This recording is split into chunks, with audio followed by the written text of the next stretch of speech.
Dave, film contest. Let's go. Coffee's on, let's go. Come on, up again. What are you doing? Come on, coffee time. Film time. Jesus Christ.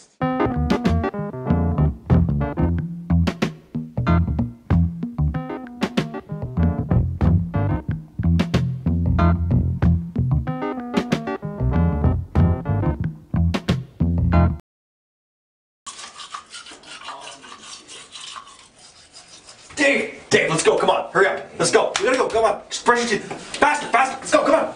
Let's go. Hello! Zach was watching me sleep for like 6 hours. I don't think he understands that this is an amateur film contest and there's no money involved. Man, a real live film fest. I'm so stoked. We'll be so rich after we win it.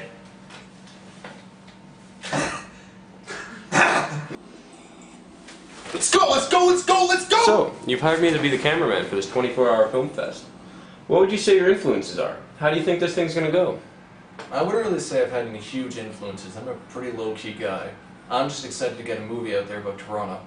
There are some key issues that I want out in the forefront. How's it gonna go? You ever heard of a little movie I call Aliens? Terminator 2, Judgment Day? Motherfucking Avatar? James Cameron all the way. He is the only influence. He's the greatest filmmaker ever. Cameron's like the holy trinity of cinema. He's the Lord, Titanic is the Holy Spirit, and Avatar is the motherfucking Son of God. If we can capture some Cameron, we've got this contest in the bag.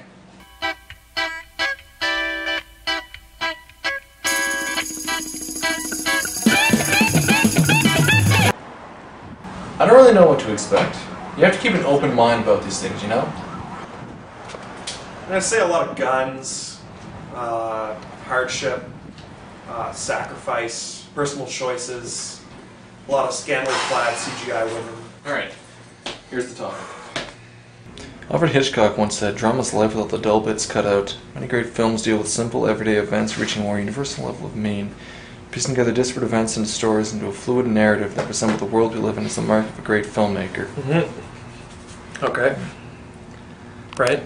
Alright, let's get filmmaking. Let's get shooting. Don't you think we should plan this out a bit more first? Nah man, fuck that. Like James Cameron always said, just movies are life with all the shitty parts cut out. That was Hitchcock. What the fuck is that in here? A lot of people don't respect James Cameron, and I just don't get that shit. I mean, look at his movies. Aliens. Completely revolutionized the sci-fi genre single-handedly. Terminator. Propelled Arnold Schwarzenegger into Governor of California. Titanic. The whole world weeps for Jack and Rose together. Lives are changed. Avatar. Environment. Global warming. Look at me. I started a number of small gardens. I plant trees now. I've totally changed. I've totally reduced my biocentennial footprint.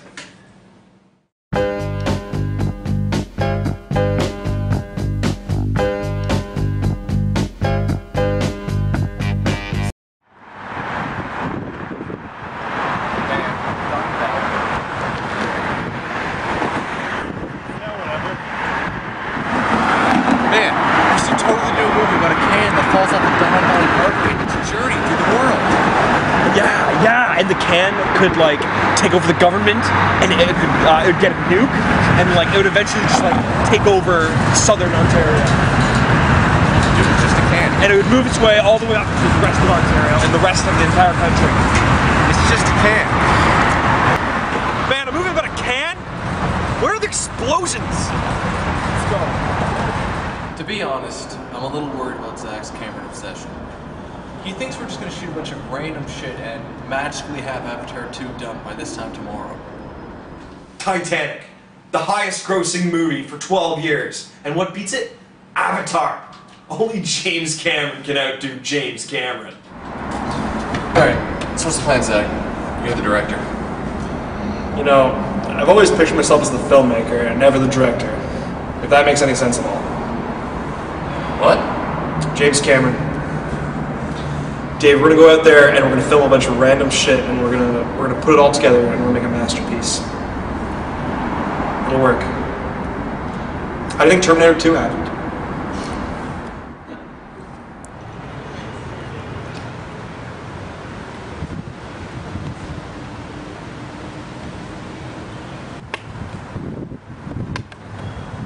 Dave, this is boring. Queen's Park sucks. Let's go find lava pit or something. Wait, Zach, I think I'm onto something. Even though they seem ordinary, some people rely on pigeons as part of their daily life.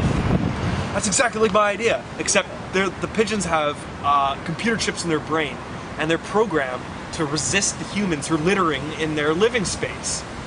And there's this one pigeon who goes back in time to protect the humans, and he lowers himself into a giant pit of lava to destroy the computer chip. Home tree, no! Why did we have to destroy the pigeon's environment? Ah! Very good. We'll just have a big flaming trees on fire CGI and you know, ordinary into the extraordinary. Like that. Got it? Did you get that? Let me see. Aren't squirrels so cozy? Don't you want to go up and pet one of them? I blame it on Walt Disney for giving human qualities to animals. People don't understand that animals are wild and trying to pet one is seriously harm them. What the fuck are you talking about? Just quoting. Wasn't that James Cameron? I'm pretty sure I read that in a magazine. Yep. Now, when Zach told me he was a film guy, I thought that actually meant he had made films in the past. Yeah, I'd say I'm a film guy. Made films? I haven't made films per se, but I think this one's going to speak for itself. I like to think of myself as the new voice on the scene. Hey, Gus, over there! Up there! Bill! Alright, so we're gonna have a huge swarm of pigeons just shoot out of that building and come down and swarm everyone and start attacking and ravaging all the people around in the square, including the band, which is a human rights concert, so it's kind of ironic. Hey? That sounds a lot like the movie The Birds. Who directed that? Alfred Hitchcock. Who the fuck is that? He's like James Cameron. He's like James Cameron. Yeah, but does his birds have computer chips in their brains? No. No. Turning the ordinary into the extraordinary. So Zach, what happened there with the pigeon movie? The pigeons are stupid animals. You can't train them. Amateur pigeons. They just won't work out for this movie. So James Cameron idea number one scrapped? Well, I still got a lot of the plot kind of running through my mind, kind of like doing some processing. I don't know. We're gonna see what we turn the ordinary into the extraordinary. We'll see what we run into. So Dave, noticed I haven't really filmed anything yet. Are you worried about this project getting done in 24 hours? I mean, the whole pigeon movie, I'm not sure you were on board for that one. Honestly, I fully regret making Zach the director on this. I have never regretted anything more in my life.